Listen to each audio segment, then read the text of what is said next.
Hi friends, मेरे YouTube channel bite post में आपका स्वागत है। यहाँ पे आपको कॉम्पिटिटिव एग्जाम से जुड़ी हर एक अपडेट्स दी जाती है। तो आज हम बात करने वाले हैं बिहार एसएससी के बारे में। यानी बिहार एसएससी में आपकी वैकेंसीज आई हुई है और ये वैकेंसी जो है बहुत दिनों के बाद आई है। और ये जो वैकेंसी आपके किस में आई हुई है, तो लेबोरेटरी असिस्टेंट में वैकेंसीज आई हुई है। अगर इसमें 12th पास है आप तो इस फॉर्म को आराम से फिल कर सकते हैं।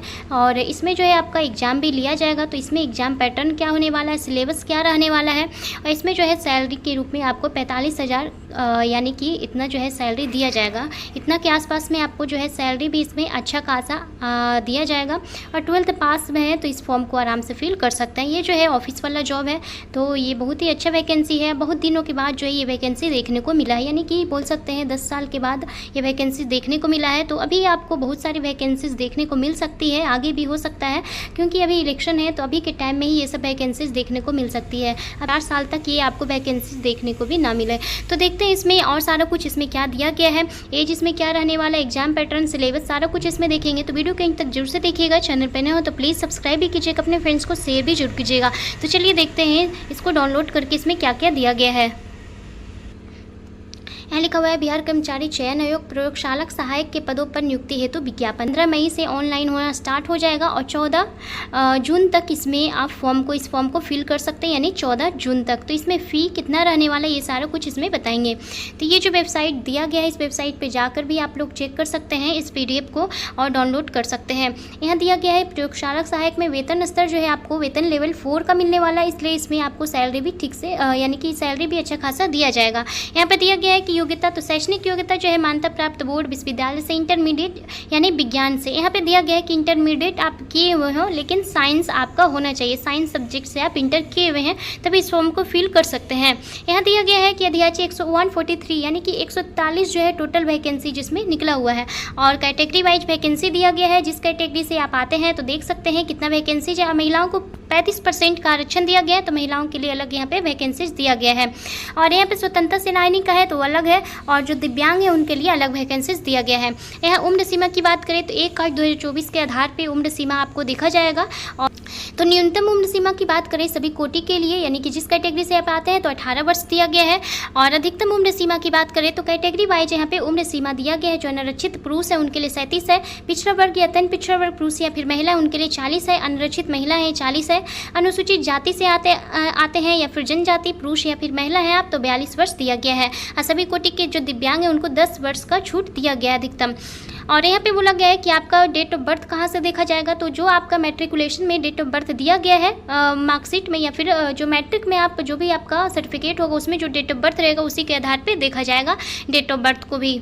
यहाँ पे बोला गया है कि परीक्षा जो है आपका ऑनलाइन आवेदन भरना होगा, ऑनलाइन आपका जो है फॉर्म फिल किया जाएगा और जाति के अनुरूप जो है आरक्षण कोटि को सही एवं स्पष्ट रूप से उदित करना अनिवार्य होगा। यहाँ पे आरक्षण के हिसाब से छूट दिया गया है, तो आपको जो जाति होता है वो अच्छा से आपको फिल करना होगा। अब परीक्षा की प्रकृति जो है आपको वस्तुनिष्ठ रहने वाला है, तो इसमें जो है आपको 40,000 यानी कि 40,000 से अगर अधिक आवेदन होता है तो आपका जो है परीक्षा आयोजित की जाएगी। प्रारंभिक परीक्षा होगा, उसके बाद अधिक आवेदन होने पर प्रारंभिक परीक्षा 1 से अधिक चरणों में आयोजित की जाएगी। अगर 40,000 से अधिक स्टूडेंट इस फॉर्म को फिल करते हैं तो 1 से अधिक जो है चरण में परीक्षा आयोजित की जाएगी। उसके बाद जो है आपका इसमें नॉर्मलाइजेशन भी किया जाएगा। और यहाँ पे दिया गया है कि 5 गुना, और प्रारंभिक परीक्षा में जो है किसको सिलेक्शन किया जाएगा, तो 5 गुना जो है जितना मेरिट लिस्ट बनेगा उसके 5 गुना अधिक स्टूडेंट को जो है पास किया जाएगा प्रारंभिक परीक्षा में। उसके बाद आपका यहाँ पे मेंस एग्जाम भी होगा, तो मुख्य परीक्षा हेतु अलग से विज्ञापन प्रकाशित किया जाएगा। तो जो मेंस का एग्जाम होगा उसके लिए अलग से नोटिफिकेशन निकाला जाएगा, यहाँ पे बोला गया है। तो यहाँ पे बोला गया है कि कुल प्रश्न जो आपका होगा क्वेश्चन 150 क्वेश्चन होगा और 4 अंक का एक प्रश्न होगा, यानी एक जो क्वेश्चन होगा आपका 4 अंक का होगा। और यहाँ पे बोला गया है कि सही उत्तर के लिए 4 अंक दिए जाएंगे, यानी एक क्वेश्चन जो है आपका 4 नंबर का होगा और गलत उत्तर के लिए और गलत करते हैं तो नेगेटिव मार्किंग यहाँ पर 1 अंक भी काटा जाएगा। परीक्षा की अवधि जो दिया जाएगा, टाइम आपको 2 घंटा का दिया जाएगा। अंग्रेजी और हिंदी दोनों मीडियम में एग्जाम लिया जाएगा, यानी कि इंग्लिश और हिंदी दोनों में आपको क्वेश्चन रहेगा। अगर क्वेश्चन गलत रहता है तो अंग्रेजी का क्वेश्चन को ही वैल्यू दिया जाएगा। यहाँ पे बोला गया है कि परीक्षा हेतु निर्धारित पाठ्यक्रम बताया गया है कि प्रारंभिक परीक्षा में एक पत्र समान ज्ञान का होगा जिसके निम्नांकित विषय होंगे। प्रारंभिक परीक्षा जो होगा वो समान ज्ञान का, जिसमें क्या रहने वाला है, तो समान अध्ययन, विज्ञान, मात्रात्मक योग्यता यानी कि मैथ और रीजनिंग इसमें होने वाला है। और सामान्य ज्ञान जो आपका रहेगा 35 क्वेश्चन होगा।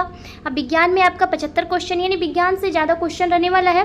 और जो रीजनिंग होता है मैथ, उससे 40 क्वेश्चन, मात्र 40 क्वेश्चन ही रहेगा दोनों से।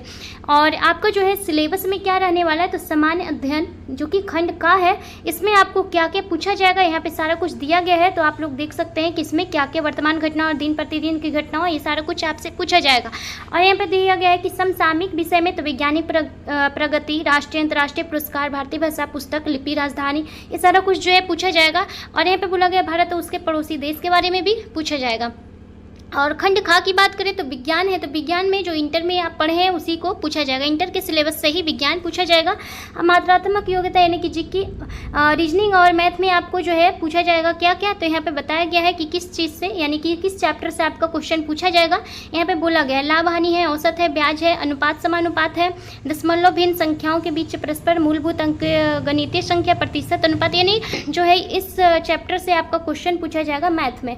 और यहाँ पे दिया गया मानसिक क्षमता यानी रीजनिंग से भी क्वेश्चन यहाँ पे किस चैप्टर से पूछा जाएगा, सारा कुछ यहाँ पे दिया गया। तो आप लोग यहाँ पे देख सकते हैं जो भी आपका जो भी सिलेबस है यहाँ पे दिया गया कि किस किस टॉपिक से क्वेश्चन पूछा जाएगा। तो यहाँ पे बोला गया है कि मेगा सूची बनता है, यानी मेरिट लिस्ट। तो समान अंक अगर रहता है तो मेगा सूची में सबसे पहले उन्हीं का नाम रखा जाएगा जिनका उम्र ज़्यादा है।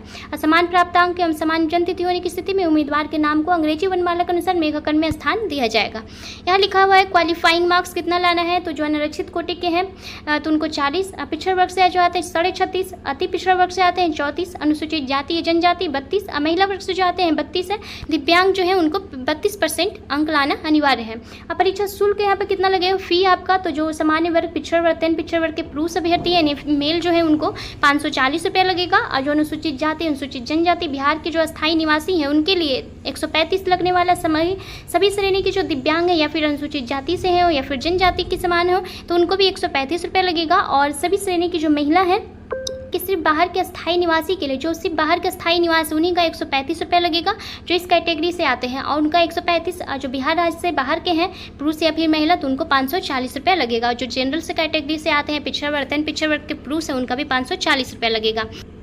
यहाँ पर दिया गया है कि परीक्षा शुल्क की राशि पर प्रक्रिया शुल्क एवं प्रोसेसिंग चार्ज एवं सेवा कर यानी कि सर्विस टैक्स अभ्यर्थियों द्वारा अलग से वहन किया जाएगा। परीक्षा शुल्क अभ्यर्थी द्वारा ऑनलाइन यानी credit card, debit, UPI, net banking आदि के माध्यम से जमा किया जाएगा। ऑनलाइन करते हैं तो कैसे करना है, तो ऑनलाइन रजिस्ट्रेशन करने के पश्चात परीक्षा शुल्क ऑनलाइन पेमेंट गेटवे यहाँ पे दिया गया के माध्यम से दिनांक जो भी डेट दिया गया इतना तक जमा करना होगा। तो ऑनलाइन पेमेंट गेटवे के माध्यम से आपको जो है फी यहाँ पे देना होगा। यहाँ पे बोला गया है कि जो भी आप फी देंगे तो उसको वापस नहीं किया जाएगा। यहाँ पे बोला गया कि आरक्षण आपको कैसे दिया जाएगा, तो आवेदन में दिया गया स्थायी पता या आरक्षण के प्रयोजन के लिए स्थायी निवास अनुमान्य होगा। आप अगर बिहार के स्थायी निवासी है तभी आपको आरक्षण दिया जाएगा। और यहाँ पे बोला गया है कि आवासीय प्रमाण पत्र भी आपको देना होगा स्थायी, तो इसीलिए वो जो है तभी जाके आपको जो है आरक्षण दिया जाएगा। इसमें जो है कौन कौन सा सर्टिफिकेट लगेगा वो भी बताएंगे। तो यहाँ दिया गया है कि अनुसूचित जाति से आते हैं, अनुसूचित जनजाति से आते हैं तो आपको जाति प्रमाण पत्र, स्थायी निवास या फिर डोमिसाइल प्रमाण पत्र लगेगा। और जो पिछड़ा वर्ग से आते हैं, अत्यंत पिछड़ा वर्ग के उम्मीदवार, उनको क्रीमी लेयर रहित प्रमाण पत्र का जमा करना होगा। और जो पिछड़ा वर्ग एवं अत्यंत पिछड़ा वर्ग की दशा में अपने स्थायी निवास यानी कि जज पदाधिकारी द्वारा निर्गत क्रीमी लेयर रहित प्रमाण पत्र आपको जमा करना होगा। और जो महिला हैं यानी फीमेल हैं, अविवाहित हैं, तो उनको क्रीमी लेयर रहित प्रमाण पत्र जमा करना होगा, लेकिन पिता के नाम एवं पता से निर्गत होना चाहिए, तभी उनका पता चलेगा कि वो जो है बिहार की स्थायी निवासी हैं। इस वजह से उनको जो है क्रीमी लेयर प्रमाण पत्र उनके पिता के नाम से होना चाहिए, तभी वो जो है आरक्षण मिल पाएगा उनको। यहाँ पे बोला गया है कि जब जो विवाहित महिला है उनका जो है जाति प्रमाण पत्र यानी कि आय प्रमाण पत्र कौन सा दिया जाएगा, तो जो आय प्रमाण पत्र उनका होगा परिसंपत्ति प्रमाण पत्र, तो उनके पति के साथ रहने की स्थिति में उनके पति के अस्थायी निवास अंचल का होना चाहिए। तो इसमें जो है आपको कौन सा सर्टिफिकेट लगने वाला है, तो मैट्रिक का जो मार्कशीट होता है वो लगेगा, अमूल प्रमाण पत्र सर्टिफिकेट लगेगा। इंटर का जो होता है विज्ञान से आप किए हुए हैं यानी विज्ञान से किए हुए हैं तभी इस फॉर्म को फिल कर सकते हैं, तो उसका जो है मार्कशीट और जो है सर्टिफिकेट लगेगा। अस्थायी निवास अगर आपका है यानी कि स्थायी निवास लगने वाला है, आवासीय प्रमाण पत्र जिसको बोलते हैं, जाति प्रमाण पत्र इसमें लगेगा, क्रीमी लेयर रहित प्रमाण पत्र लगने वाला है। और आर्थिक रूप से कमजोर वर्ग है तो उसका प्रमाण पत्र आपको लगेगा। स्वतंत्रता सेनानी का जो है वो प्रमाण पत्र, दिव्यांग है उनका प्रमाण पत्र भी लगेगा यहाँ पे। और जो भी यहाँ पे बोला गया है, जाति प्रमाण पत्र लगेगा, इसमें आपका आवासीय लगने वाला है और एक एनसीएल भी इसमें लगेगा। तीनों सर्टिफिकेट जो है इसमें लगेगा और मैट्रिक का मार्कशीट, इंटर का मार्कशीट और सर्टिफिकेट दोनों का लगने वाला है। वही सर्टिफिकेट और मार्कशीट जो है यानी कि और जो भी सर्टिफिकेट बताया गया है सारा कुछ वही लगेगा। इसमें एग्जाम पैटर्न क्या होगा, इसमें कितना वैकेंसीज आया हुआ है, कैटेगरी वाइज वैकेंसीज आया हुआ है और इसमें जो है आपका एग्जाम पैटर्न क्या रहने वाला है, सिलेबस क्या रहने वाला है, सारा कुछ मैं बता चुकी हूँ। इसमें अगर कुछ भी डाउट हो, कुछ भी पूछना हो तो कमेंट करके जरूर से पूछिएगा। चैनल पे नए हो तो प्लीज़ सब्सक्राइब भी कीजिएगा, अपने फ्रेंड्स को शेयर भी जरूर कीजिएगा। अगर वीडियो अच्छा हो तो एक बार लाइक भी जरूर कीजिएगा। And bye, thank you.